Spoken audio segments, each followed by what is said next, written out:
Assalamualaikum warahmatullahi wabarakatuh. Saya atas nama Astuti dari kelas Tadris Matematika 5A, nomor NIM 1901030021,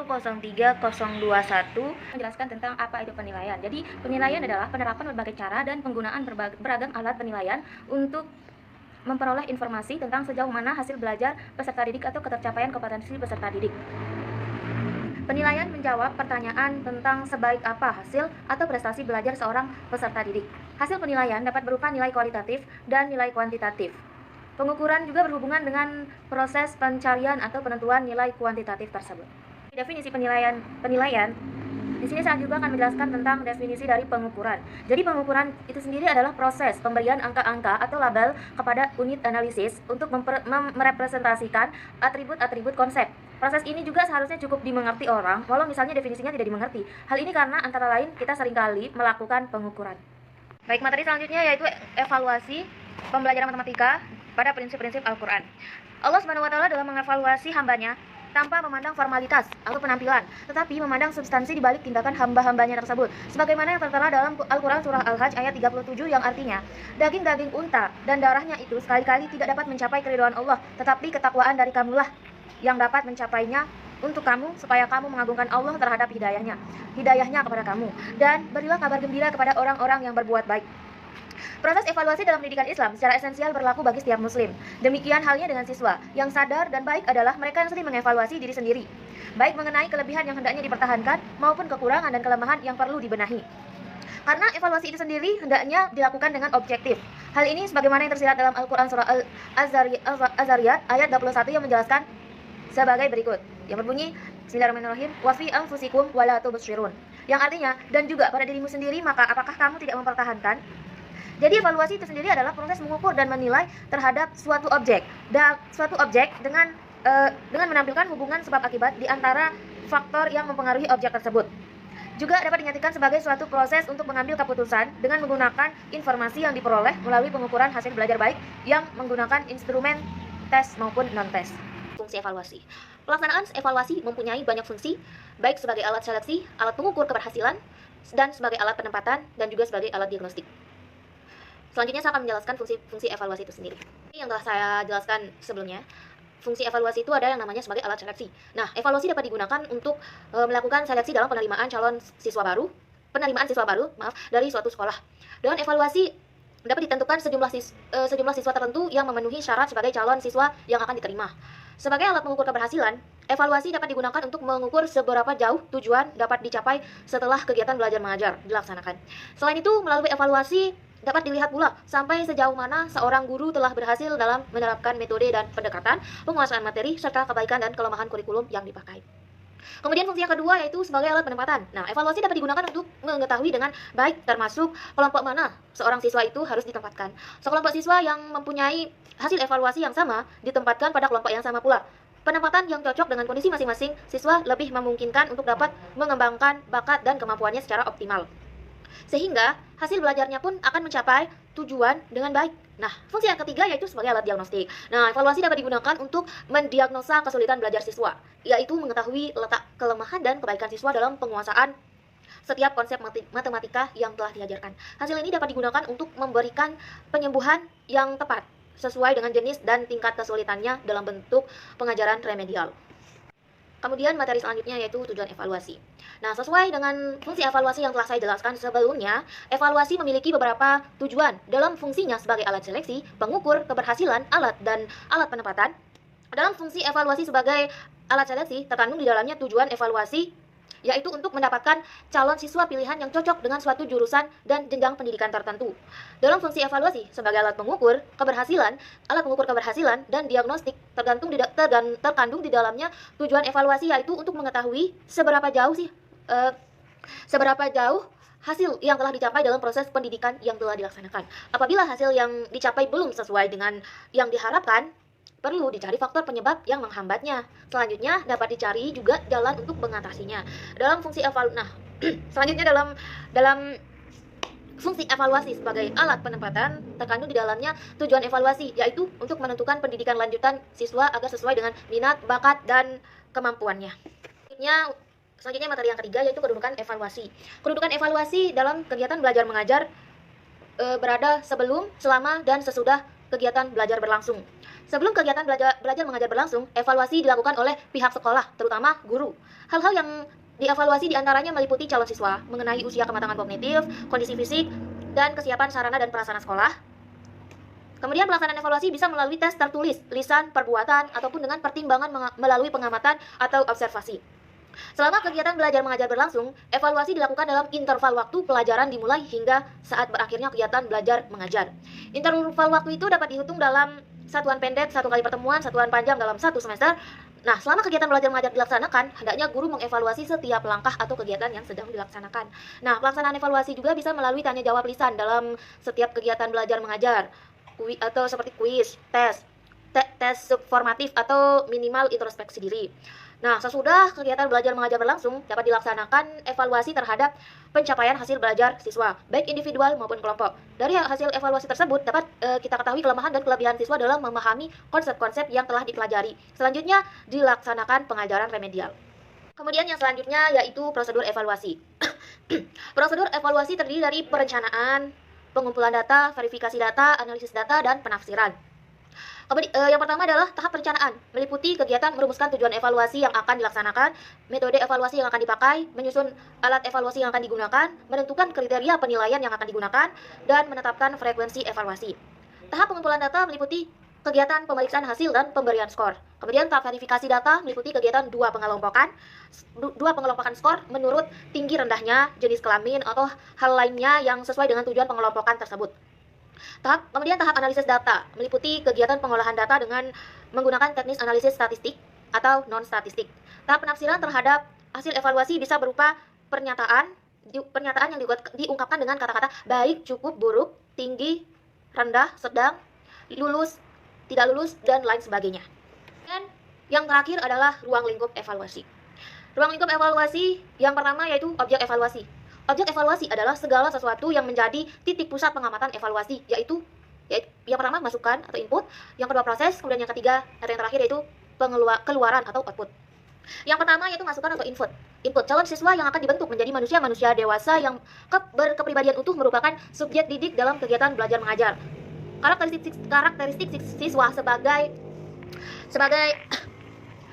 Karakteristik siswa sebagai masukan dalam proses belajar mengajar yang dievaluasi mencakup 4 hal, yaitu yang pertama kemampuan atau yang disebut dengan tes kemampuan atau aptitude test. Kemudian yang kedua ada yang namanya kepribadian yang disebut dengan personality test. Kemudian yang ketiga ada yang namanya sikap atau yang disebut dengan attitude test. Kemudian yang keempat yang terakhir adalah intelijensi atau yang disebut dengan tes intelijensi test. Kemudian yang kedua yaitu proses berkenaan dengan pelaksanaan kegiatan belajar mengajar di kelas. Unsur-unsur yang terlibat dalam proses tersebut adalah kurikulum, materi pelajaran, pendekatan dan metode, cara menilai, sarana dan media, sistem administrasi, guru, dan personal lainnya. Unsur-unsur tersebut saling berinteraksi secara fungsional satu sama lain. Satu sama lain dalam rangka kelancaran kegiatan belajar mengajar. Untuk mengevaluasi proses dalam matematika bisa dilakukan dengan menyajikan soal tertulis tipe uraian atau esai. Di samping itu, evaluasi proses dalam matematika bisa dilakukan melalui observasi terhadap siswa dalam melukis atau menggambar dengan menggunakan alat simulasi atau penjelasan lisan tentang konsep matematika di depan kelas. Kemudian yang ketiga yaitu keluaran atau output. Output pendidikan adalah lulusan suatu jenjang pendidikan tertentu. Dalam hal yang disebut output adalah kondisi setelah kegiatan belajar mengajar dilaksanakan. Evaluasi terhadap output ini dilakukan untuk mengetahui seberapa jauh tingkat pencapaian siswa dalam menjalani proses belajar mengajar. Alat yang digunakan untuk mengevaluasi pencapaian ini disebut tes pencapaian atau achievement test. Penilaian otentik.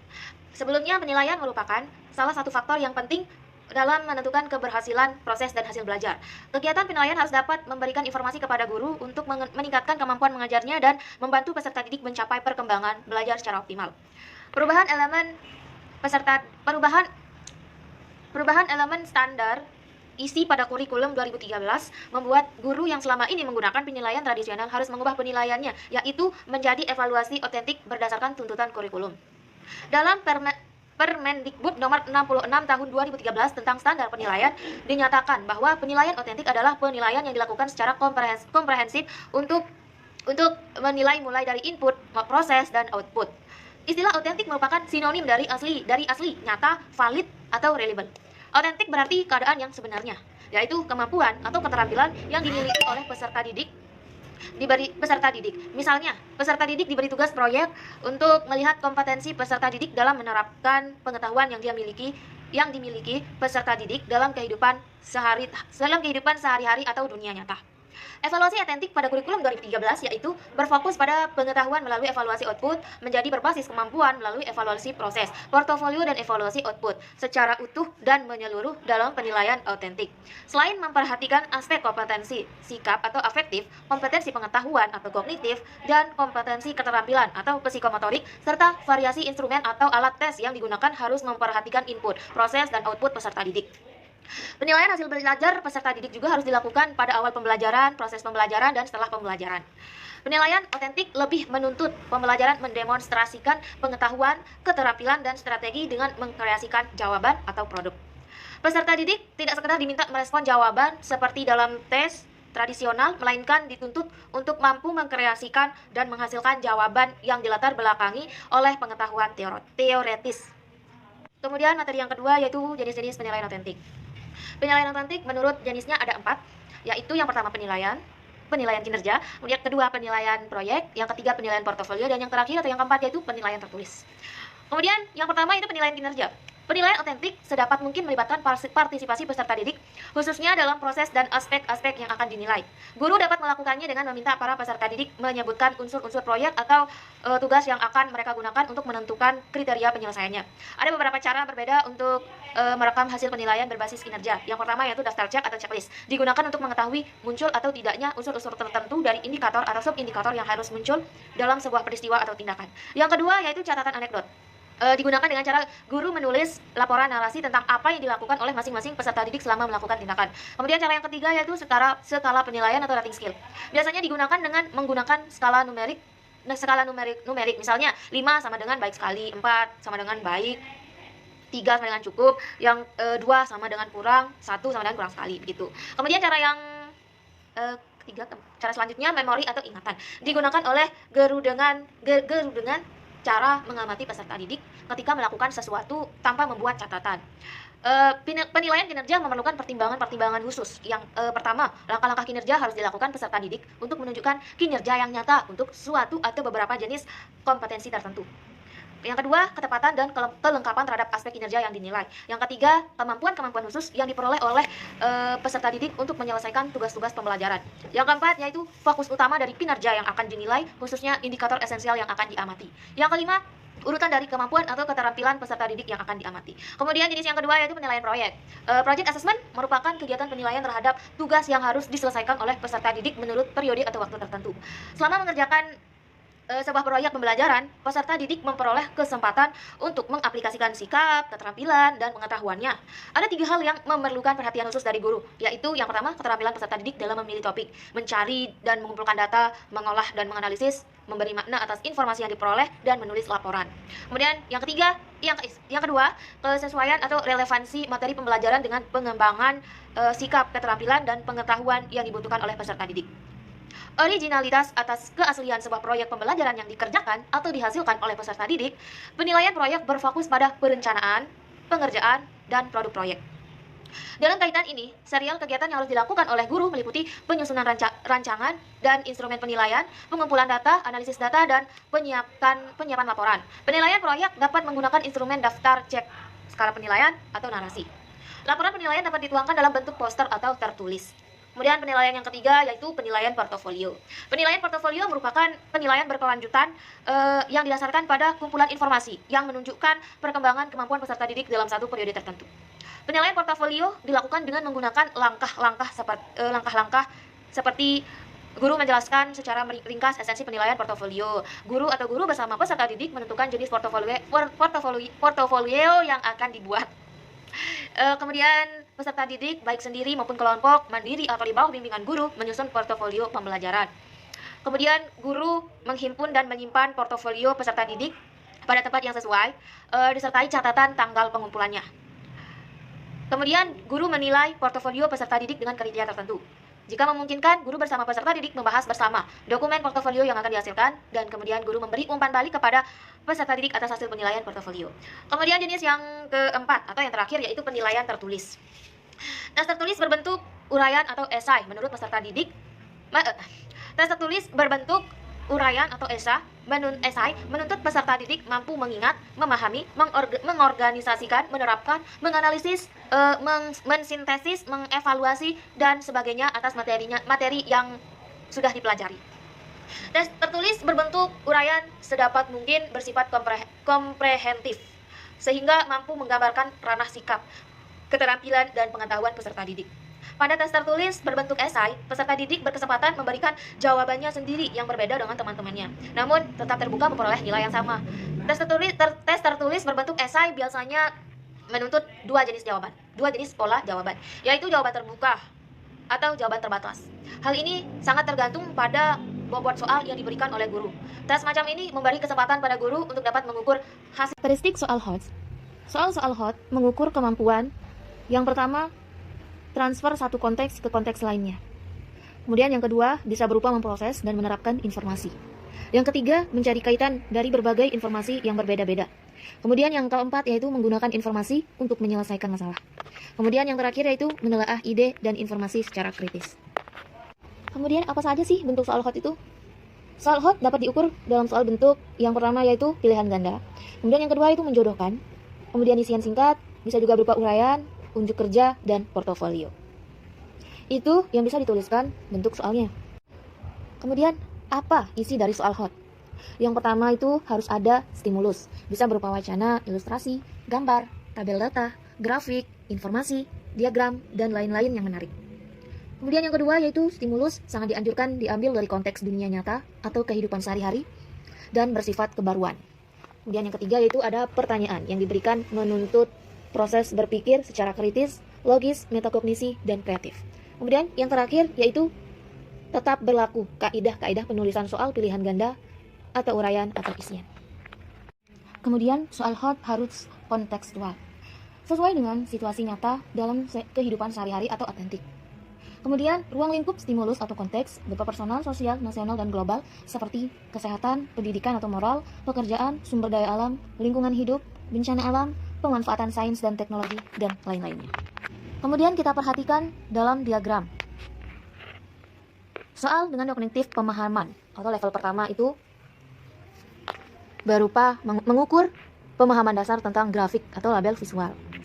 Dapat juga mengukur pemahaman konsep, isi definisi, pengertian istilah-istilah atau nama-nama, dan pengertian teori atau rumus.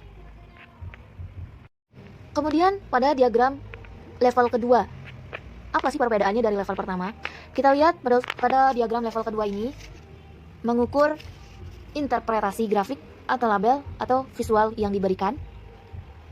Kemudian aplikasi gagasan dan konsep dalam konteks, dapat juga mengukur interpretasi informasi atau data dalam konteks. Kemudian mengukur memecahkan masalah dari informasi dalam konteks dan aplikasi teori atau rumus.